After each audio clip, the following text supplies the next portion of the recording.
सेहत और खूबसूरती से मुताल्लिक लाजवाब वीडियोस देखने के लिए हमारा चैनल शिवांशी टीवी सब्सक्राइब करें और साथ बेल आइकॉन को ज़रूर क्लिक करें ताकि आने वाली हर नई वीडियो को आप सबसे पहले देख सकें। शुक्रिया। बिस्मिल्लाहिर्रहमानिर्रहीम। शिवांशी टीवी के नाजरीन को मोहम्मद अजमल तहसीन का सलाम। आज का मौजू आमला। आमला के अंदर अल्लाह करीम ने बहुत से मौज़ात रखे हैं। इंसानी जिस्म के अंदर आमला का किरदार तफसील से आप तक शेयर कर रहे हैं। आमला बहुत ही मशहूर फल है। आम तौर पर उनाब से अखरोट के बराबर होता है। बड़े आमले को बनारसी आमला कहते हैं। बर्रे सगीर पाको हिंद के कोस्तानी इलाकों में बकसरत पाया जाता है। आमले का मिजाज दोम में तर और सोम में खुश्क है। इसका ज्यादा इस्तेमाल कुलंज पैदा करता है। इलावा तिली को भी नुकसान पहुंचाता है। इसके मुज़र असरात खालिद शहद और रोगन बादाम से दूर किए जा सकते हैं। कुदरत ने इंसान को जो नेमतें फलों की शक्ल में अता की हैं, उनमें आमला खसूसियत से काबिल जिक्र है। ये इसी एतबार से भी मुनफरिद फल है कि तमाम फलों के मुकाबले में विटामिन सी इसमें सबसे ज्यादा होती है। ये विटामिन इंसानी सेहत के लिए निहायत अहम समझी जाती है। आमला इस विटामिन का कुदरती खजाना है। हिंदुस्तान के जिंदा और जावेद दीद रशी शास्त्र ने तुरश फलों का बादशाह कहा है। तिब्बे यूनानी और हर्बल मेडिसिन के माहिरीन के नजदीक आमला दिल, मेदे और जिगर के लिए बेहद अफादियत रखता है। ग़िज़ाई और तिब्बी अफादियत। आमले को विटामिन सी का कुदरती खजाना कहा जाता है। विटामिन सी की अफादियत उस वक्त और बढ़ जाती है जब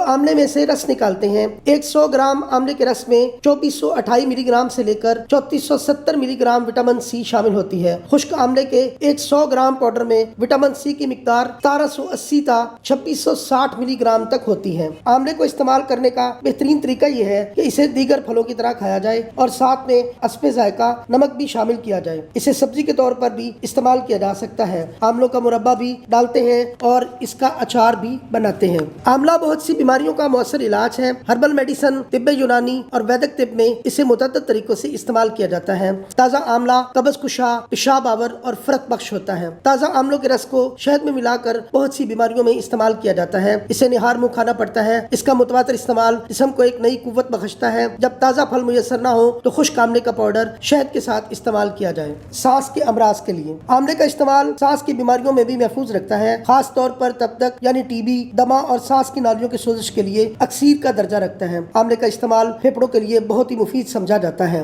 ज़ियाबतीस। आमले को ज़ियाबतीस यानी शुगर की बीमारी में बड़ी कामयाबी से इस्तेमाल किया जाता है। ताज़ा आमलों का रस 1 बड़ा चमचा और सब्ज़ करेलों का पानी 1 कप मिक्स करके 2 माह तक लगातार इस्तेमाल करने से शुगर की बीमारी काबू में आ जाती है। इसके साथ परहेज भी निहायत जरूरी है। आमले और करेले के पानी में यह खूबी है कि इससे लबलबे का फेल ठीक हो जाता है। शुगर की बीमारी के दौरान अगर बिनाई मुतासर हो गई हो तो आमले के इस्तेमाल से ठीक हो जाती है। खुश्क आमलों का पाउडर, जामुन की गुठलियों का पाउडर और खुश्क करेलों का पाउडर हम वजन मिकदार में मिक्स करके इस्तेमाल करने से भी शुगर कंट्रोल में आ जाती है। इसकी मिकदार खुराक चाय का 1 चम्मच है, जिसे दिन में 1 या 2 बार लिया जा सकता है। दिल के अमराज के लिए आमला दिल की बीमारियों के लिए भी बहुत ही मुअस्सर साबित होता है। ये तमाम जिस्म की इस्लाह करके दिल को ताकत देता है। ये दिल की कमजोरी और इसकी घबराहट को दूर करने के लिए बहुत ही मुफीद है। अमराज़े चश्म के लिए आमले के रस को शहद में मिलाकर खाने से बिनाई तेज हो जाती है। इसे आंखों की सोजिश और ग्लूकोमा, जिसमें आंख की पुतली फैलती है और आखिरकार बसारत ज़ायल हो जाती है, में भी कामयाबी से इस्तेमाल किया जाता है। इस मकसद के लिए आमले का रस 1 कप शहद में मिलाकर इस्तेमाल करते हैं। जोड़ों के दर्द के लिए आमला जोड़ों के दर्द और गठिया में भी बड़ा मुफीद साबित होता है। खुश्क आमलों का पाउडर 1 चाय का चमचा 2 चाय के चमचे गुड़ के साथ इस्तेमाल करने से इस बीमारी पर काबू पाया जा सकता है। पेचश और असाल। खुश्क आमलों का सफूफ पेचश और असाल में भी बेहद मुअस्सर साबित होता है। जदीद पेचश को रोकने के लिए आमलों के सफूफ को मिश्री और लीमू के रस में मिक्स करके इस्तेमाल करने से यह मर्ज फौरी तौर पर रुक जाता है। आमले के पत्तों का रस 1 बड़ा चमचा शहद या लस्सी में मिलाकर इस्तेमाल करने से भी इस बीमारी पर काबू पाया जा सकता है।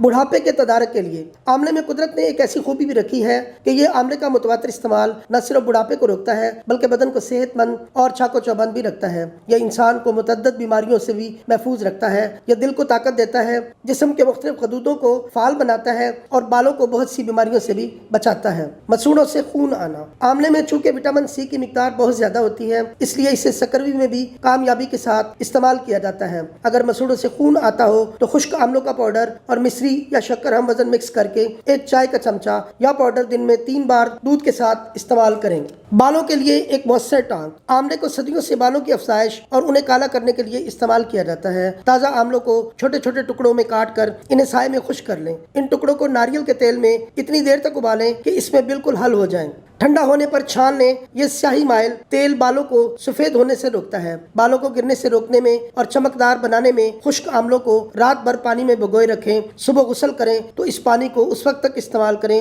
جبکہ آپ بالوں کو اچھی طرح نہ دھو چکے ہوں۔ بہت شکریہ۔ بیات حکیم عبدالعزیز رحمۃ اللہ علیہ۔